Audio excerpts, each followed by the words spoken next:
Have you ever ridden a monster? No, I'm not talking about riding an actual monster. I'm talking about the monster on two wheels. And this monster has got some serious class as well, cause it's Italian. Ladies and gentlemen, we are talking about one of the most agile bikes money can buy, the Ducati Monster.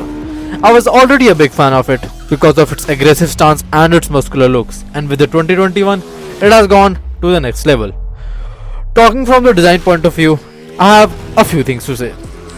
It still looks very Ducati, but it has lost some serious muscle. Seems like the monster forgot to hit the gym.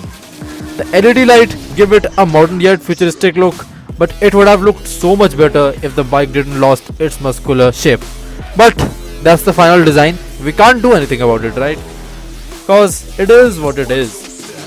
But we can't judge the whole motorcycle just on the basis of design, can we? We have to have a look at the engine, the power, the torque and the other things as well to find the answer to the question that whether this monster is better than the current generations or not. The biggest change you might be seeing is that there is no numerical suffix in the name now. No Ducati Monster 821 or 797. It's just Monster. And well, it sounds cooler too.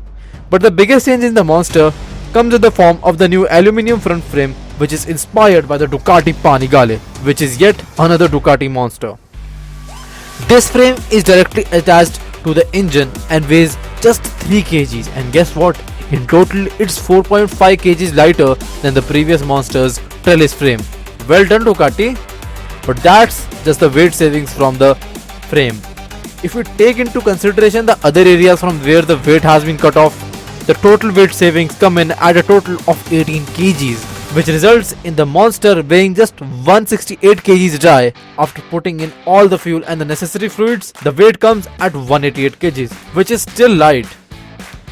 Being lightweight helps the Monster on being par with its rivals such as the KTM Duke 790 or 890, the Triumph Street Triple R and the Yamaha MT-09. But weight loss isn't the only thing that has got reduced on the Monster. In addition to it, Ducati has also made small reductions to the wheelbase, rake and trail, all of which are just going to take the agility of the motorcycle to the next level. Since ride quality is very important, the suspension on the Monster has been tweaked as well. The new Monster runs a non-adjustable 43mm USD fork and has a preload adjustable monoshock. Since this is an absolute monster to ride as well, the brakes on it need to be strong enough to stop it. And I'm happy to tell you, they just are. Twin Brembo M4.32 calipers up front provide a great stopping power, and the Pirelli Diavolo Rosso 3 tires are going to provide you with the ample amount of traction. Since rider ergonomics are of the utmost important, the seat height has to be considered. Well, in the 2021 Monster, the seat height has gone from 810mm to 820mm. This might make the short riders very happy, but lower seat options are available. Also, the handlebar is now closer to the rider while the foot peg position is now more relaxed. So you can not only go on track days, but you can do touring as well on your Monster. Ducati has also improved the steering radius, which would make the bike easier to manage in traffic. Now let's talk about what is at the heart of this Monster, because that is the only thing that will really matter in terms of making the bike faster. The Monster now runs the same 937cc 90 degree V-twin motor also seen on the Multistrada 950 and the Super Sport. But this motor is bigger than the 821cc in the previous Monster 821. But Ducati says that it weighs 2.4 kgs less and it makes just 2 horsepower and 3.6 Nm more than before. But it is now Euro 5 BS6 emissions compliant, so yeah. Power stands at 111 horsepower, while there is a segment leading 93 Nm of torque available at 6500 rpm, which is equal to the BMW F900R. The 6-speed transmission uses a hydraulic clutch and gets a bidirectional quick shifter as standard, and Ducati says that the clutch action is now 20% lighter.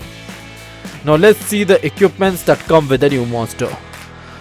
The Monster now comes equipped with the rider aids and equipment that we have come to expect at this price. The bike gets a 4.3-inch TFT display that follows a similar layout to the Panigale V4. There are 3 riding modes: Sport, Touring and Urban, the latter reducing the power to just 75 horsepower.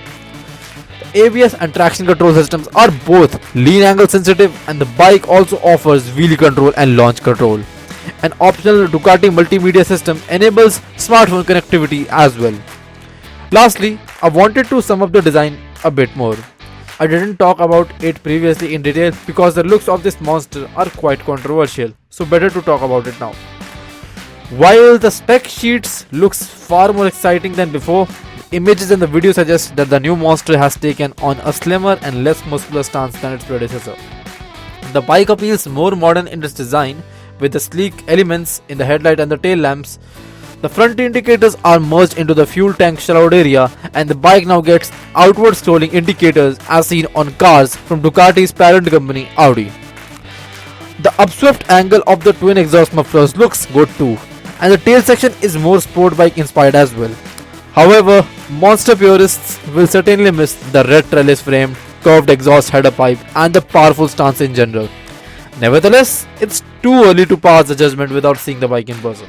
Because it is when you see the bike in person is when you can really see the looks of the bike, because pictures don't do justice to this bike, however high quality the image may be.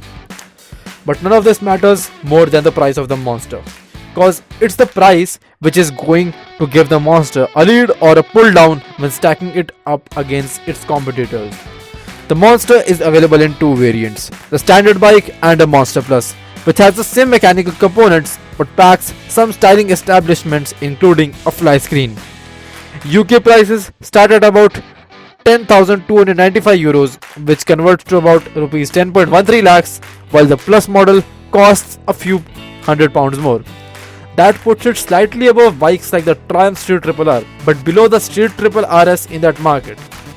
We expect the 2021 Ducati Monster launch to happen sometime in the mid to late 2021. Let us know your thoughts on this brand new monster in the comments below. And everyone, I urge you to join the Motordrift community by clicking the links in the description below. We are growing at an exponential rate and we would love to have you as a part of our community. So join in and I can guarantee you it's going to be fun. Till then, ciao.